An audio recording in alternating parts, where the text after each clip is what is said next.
It is almost pre-release weekend for the new set, Heavy Hitters, and after playing a ton of limited heavy hitters, I want to bring you my top 10 limited cards from this set, and holy crap, this set is very good for limited. So let's talk about, in my opinion, the top 10 cards that you want to look for in your sealed pools, and if you are drafting, cards you want to target very quickly and early in those packs, starting with Hot Streak.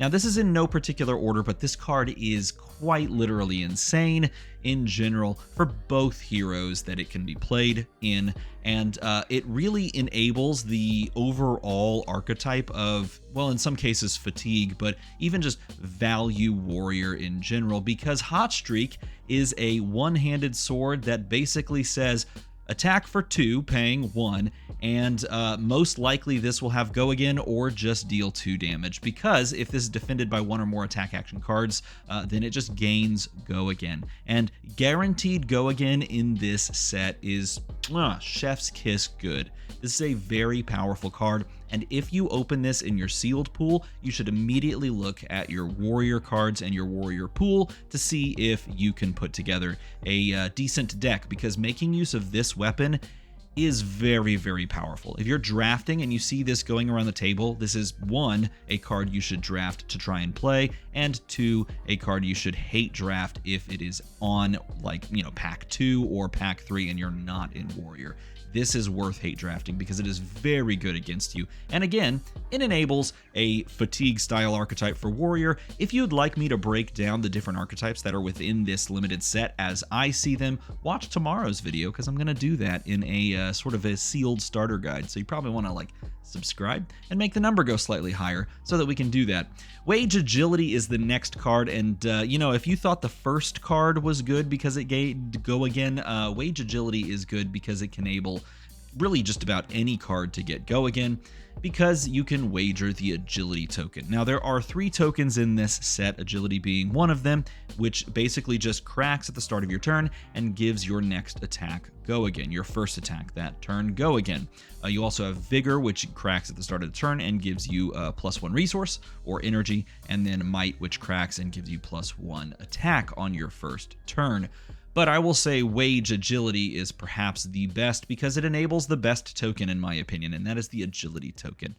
Giving just guaranteed go again to some attack that you are playing on your turn, again, is very powerful. Just like I said with Hot Streak gaining just guaranteed go again off of its own effect, Wage Agility and wagering and then winning is pure value. If you are winning this wager, you are getting the opportunity to attack twice on your turn, and that is a very, very good thing in this limited set, particularly because that agility token can apply to any attack. You can play Wage Agility, gaining the agility token from previous turns, or cracking it, I should say, and this will gain go again off of the agility token. So in essence, you are able to give any other 7 attack, of which there are many in this set, go again, so that you can play a 14 damage turn by pitching 2 blues, playing a 4-card hand. That is very good in this set. Playing a 7 into a 7 off the back of an agility token, and this making an agility token,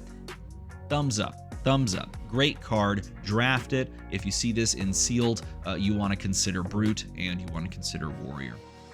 Speaking of considering Brute and Warrior, Flat Trackers can possibly go down as the best equipment in the set, arguably the best equipment in the set, because it makes you on demand the best token, in my opinion, in the set. Yes, might tokens are very good, and vigor tokens make everything easier to pay for, but go again and swinging multiple times on a turn is the game. I mean, really, it's the game of flesh and blood, and Flat Trackers enables that. Yes, I know I'm perhaps doing a disservice to Guardians out there by not mentioning, Guardian things that can be in this slot, but I really do think Flat Trackers is a pack 1, pick 1.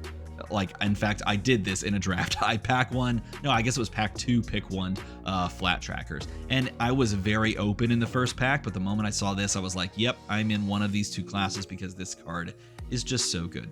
On demand go again continues to be just very powerful. And that is a trend in this set. But I am not going to belittle and push aside Guardians because they get some stuff. including these two cards. And I'm going to pick one to stick within the top 10 theme. If I have to pick one, I have to go with Command Respect, but honestly, both of these cards are incredibly good, Concuss being the other of the two. These are both cards that are enabled by the Might token and also by auras that you could play as Guardian, and you have lots of access to both of them.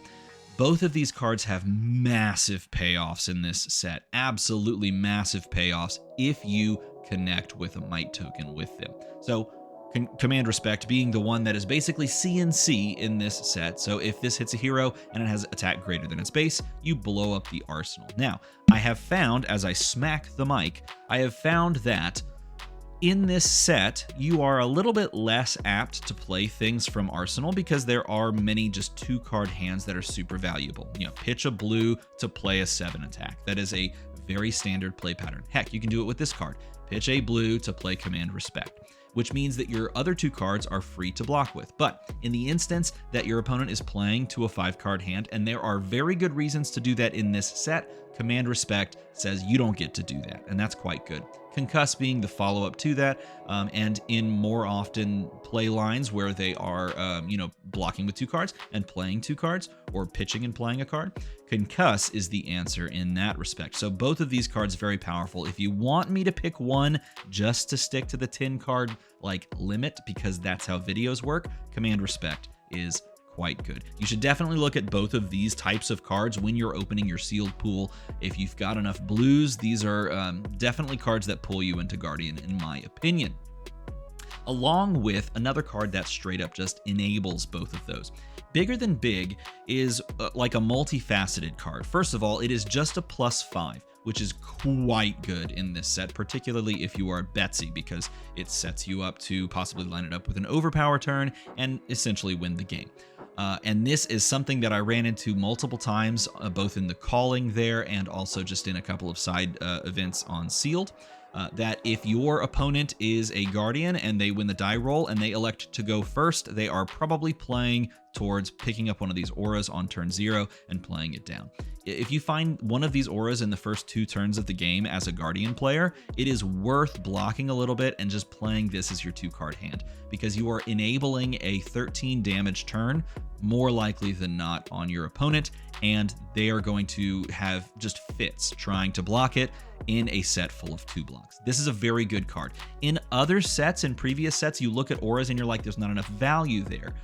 But this giving +5 in a set full of 2 blocks is very valuable. And then you look at the fact that if you play this and then you choose to wager the Might token, which you are very likely to win, it leads to a second turn cycle after you deal a bunch of damage where these are online. That is the power of these cards in Guardian, is that this aura both enables a big turn and also enables a follow-up turn that can be played a little bit more like 2-card hands safely off of these types of cards. So very, very powerful stuff still going on in the Guardian class, even though I'm a big Brute and Warrior fan from this set. And continuing in that theme, more Brute and Warrior cards. Agile Windup. In fact, I showed the entire Windup suite, but I am going to single out Agile Windup specifically because, again, this is a multifaceted card in that it is a 7 for 3, so you can attack for 7, pitching a blue. That is choice in this set, as all 3 of these cards are. They are all 7 for 3s.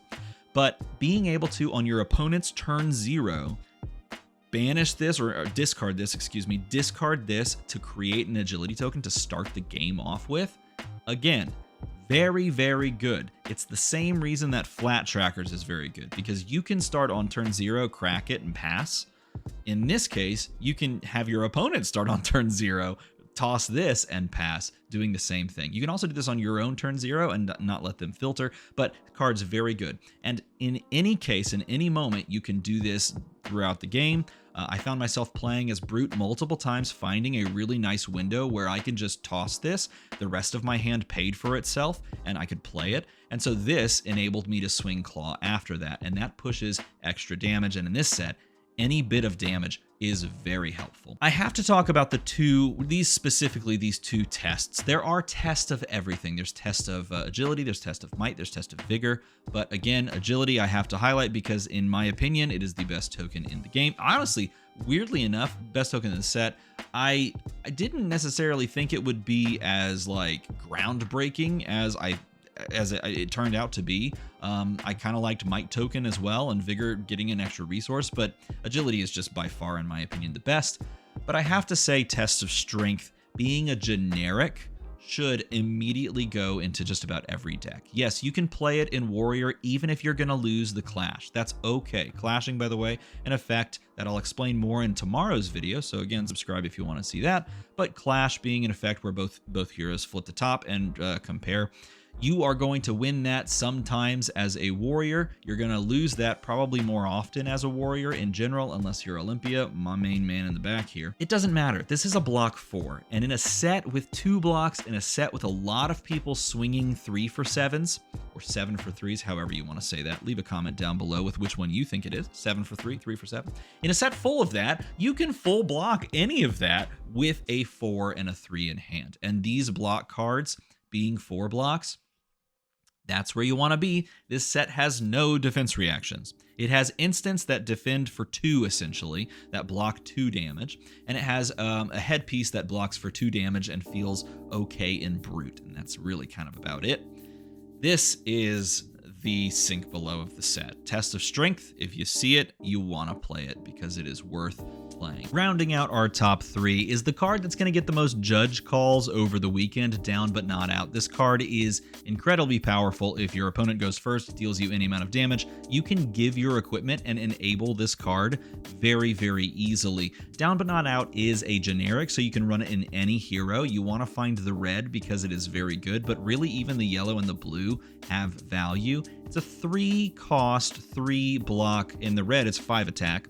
But it says when this attacks a hero, if you have less life and control fewer equipment and tokens than that opponent that you're playing and you're sending this into, it gets +3, it gets overpower, and it says when this hits, create an agility, a might, and a vigor token. So a couple of things about this card. 1, there are 3 distinct categories you have to be losing on. You have to have less life, and you have to have fewer equipment, and you have to have fewer tokens. Okay, keep that in mind. It doesn't group, and this was a confusion point on the weekend as we led into this. It does not group the fewer equipment and tokens together. You count each of those categories, and you have to be losing on all of them essentially.